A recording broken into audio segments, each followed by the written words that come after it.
Okay, you're good to go. All right.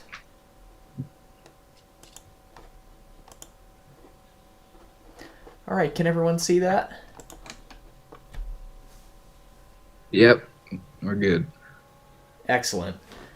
Well, thanks a bunch, Daniel. Excuse me. Daniel, it's Michele.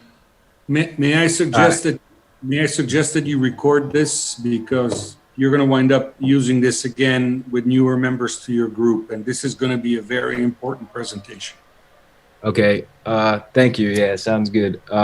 Josh, did you say you were recording? Yes, my segment of this is going to be available on the Chain Toots YouTube channel Okay. with links to that on the main website as well. Okay. I'll start rolling the record now, but yeah, you're right about that, and I'll go back and do another version of this so we can have that on our website. Awesome. Well, hey, thanks, Daniel, so much for having me, and thanks everyone for being here. And I think this Duquesne Technology Lab is really exciting. What I'm going to be talking about briefly is an introduction to Bitcoin and Ethereum, and particularly what problems these technologies solve, what problems they don't solve, and a little bit about how they work. And I think that's going to fit really nicely into the Technology Lab's mission of kind of explaining the next wave of technology and where it fits in with our technological progress as humanity. Just a little bit about me in general. What Daniel mentioned, I'm a full time software engineer at Microsoft in Pittsburgh, and I work on stuff for Azure Storage.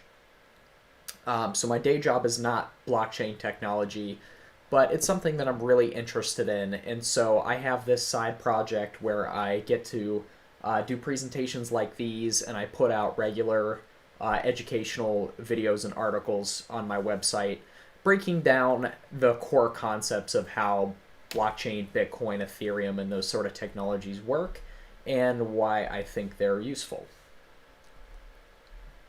So the fundamental question we're kind of asking here is why cryptocurrencies? Why Bitcoin? Why Ethereum? Why many other projects that are out there? And where do they fit in the grand scope of useful technologies that have developed? I think every technology exists to solve some sort of problem. Uh, Technologies don't really crop up for no reason, or at least they don't crop up and then stick around for no reason. And Bitcoin has been around for over 10 years now, so I think it's clearly become something that's useful. Bitcoin and Ethereum emerged after years of trying to solve a specific set of problems, and these particular problems are problems of trust. Our traditional financial system relies entirely on trust and centralized institutions.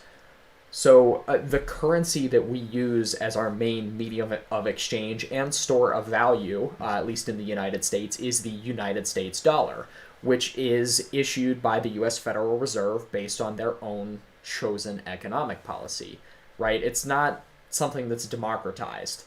And it works about the same in most other major industrial nations. They have some sort of central bank that issues their currency, and we often don't even know how much of that currency really exists. We have credit card companies and banks and companies like PayPal, Venmo, etc., that control the flow of transactions between people. And fraud prevention and security requires monitoring by these companies. They're responsible for dealing with issues of fraud and criminal behavior on on their platforms.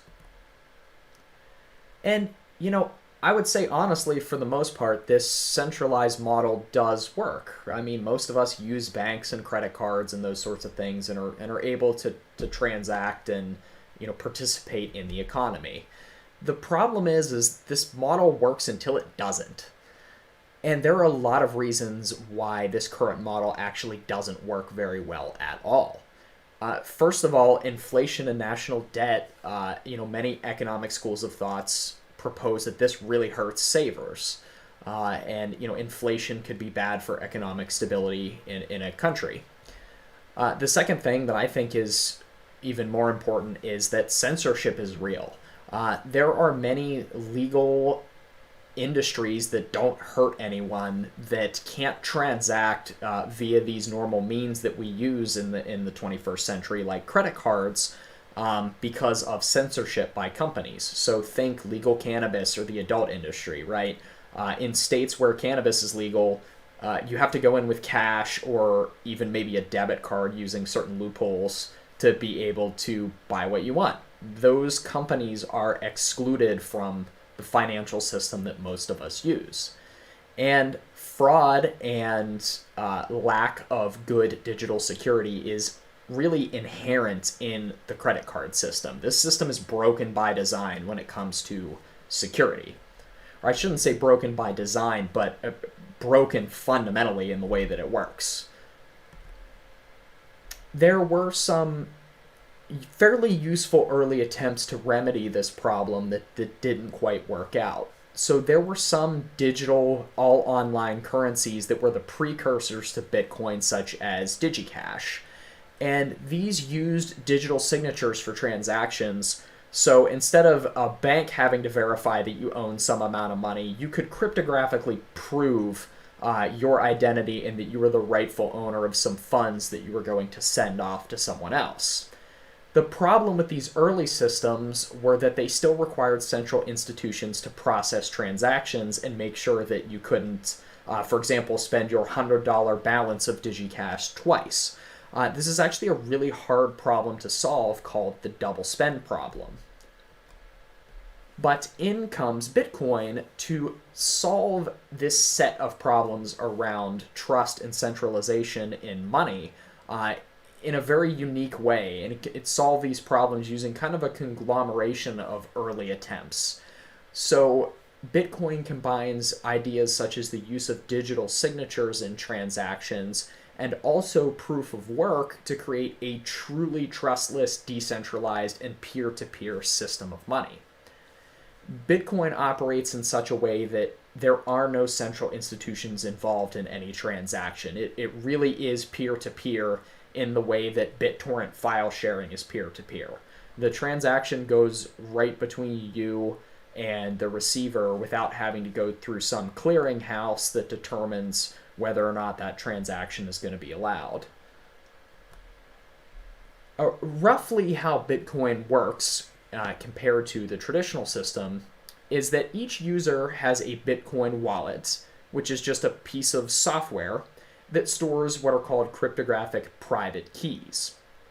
Those private keys, using a secure algorithm called an elliptic curve digital signature algorithm, are used to derive public addresses. And that's where you send money to. So if I want to send Daniel $50 worth of Bitcoin, say maybe that's 0.05 Bitcoin or something like that, I create a transaction using that wallet software and I sign it, thus proving that I'm the rightful owner of those coins, and broadcast this out to the Bitcoin network. And before I move on to the next part of this, which is the network and the mining itself, think about how that compares to the traditional credit card system. When I create a Bitcoin transaction, every bit of information in that transaction that I send out to the Bitcoin network is public. Nobody can use anything that's in that transaction to steal from me. Versus a credit card, where every time I walk into Target or another merchant, I have to give them my private credit card number and trust that they will not take more than I approve, and that they will keep that private information safe and not leak it out to someone else. And as we've clearly seen, credit card leaks happen all the time. That's what I meant by the traditional credit card system is inherently broken. We require trust every time we use a credit or debit card because we actually are giving out private information that we have to trust someone else isn't going to abuse or lose. Now, the other part of this, solving this issue of double spending, is done through proof of work mining.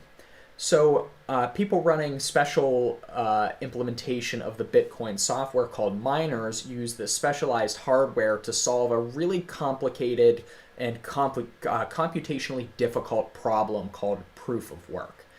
The winner, the miner that finds the answer to this problem first, about every 10 minutes that the new problem is issued, gets a reward of new bitcoins, and they validate the batch processing of transactions, which we call a block.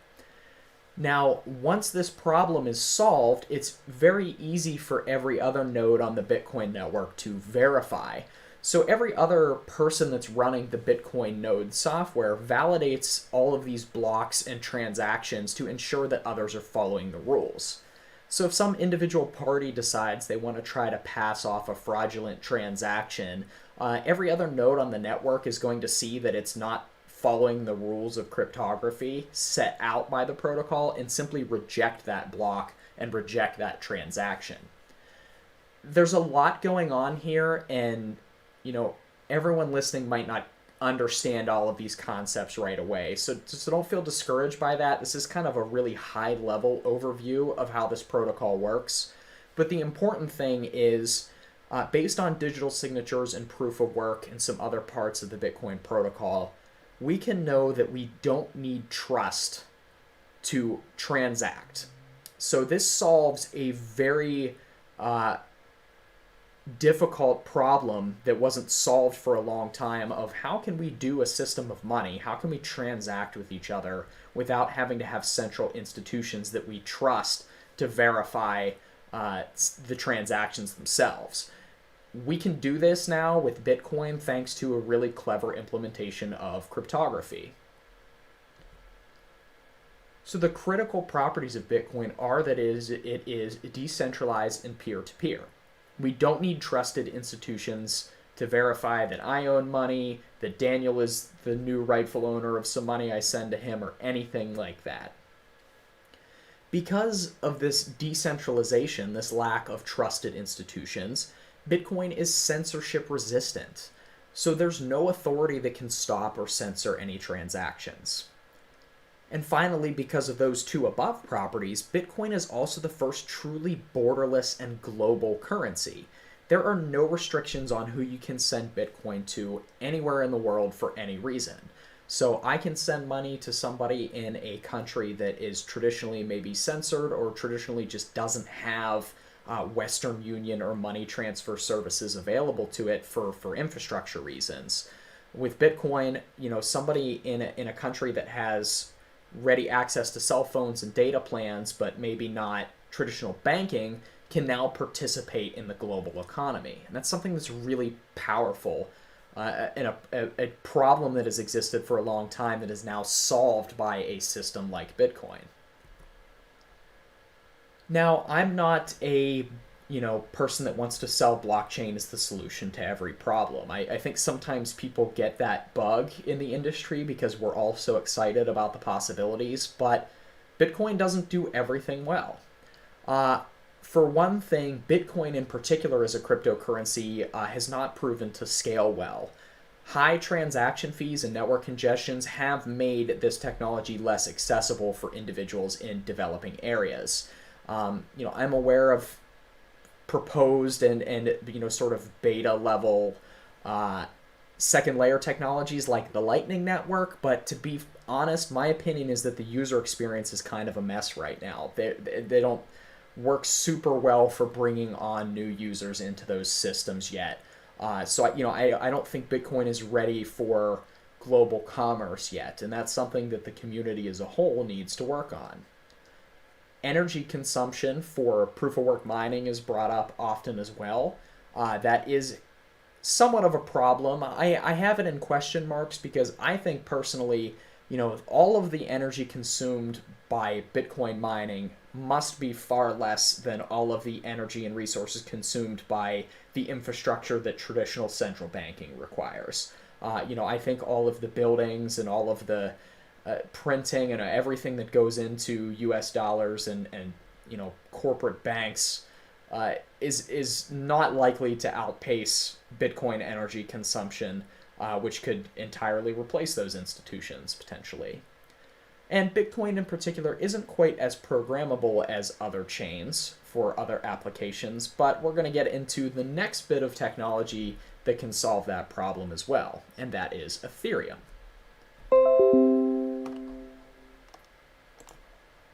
So now what is Ethereum? Well, Ethereum is kind of the next level of that idea of having this decentralized blockchain currency that goes beyond just decentralized money, but also to decentralized computing. Ethereum can be used to host what are called smart contracts, which are bits of code that run on the Ethereum blockchain, and ultimately create what we would call decentralized applications. This particular platform features a Turing-complete scripting capability that is called the Ethereum Virtual Machine. And for those of us that aren't computer science folks, Turing-complete in a broad, high-level sense means that you have a programming language that can do things like loop infinitely. So you can have constructs like loops that allow you to do many iterations of a computation or that sort of thing. And it's important for computer science theory, but I'm not really qualified to get into it. But Ethereum, what you need to know is that it has very robust programming capabilities. So why Ethereum then? Ethereum is useful for a multitude of cases that I don't even know I could get into, especially not in a 15-minute presentation. But think of things like creating new subcurrencies such as tokens. So Ethereum is so programmable as money that you can create different money that runs on top of Ethereum. An example of this is tokens such as like Brave, the Brave browser, which I use, issues tokens for viewing ads instead of forcing ads down your throat, and then you can use those tokens to tip content creators online. They're trying to create a drop-in replacement for the sort of let's give you ads on everything internet ecosystem that exists now. You can also do things like stablecoins. So most major stablecoins such as USDC are issued on top of Ethereum.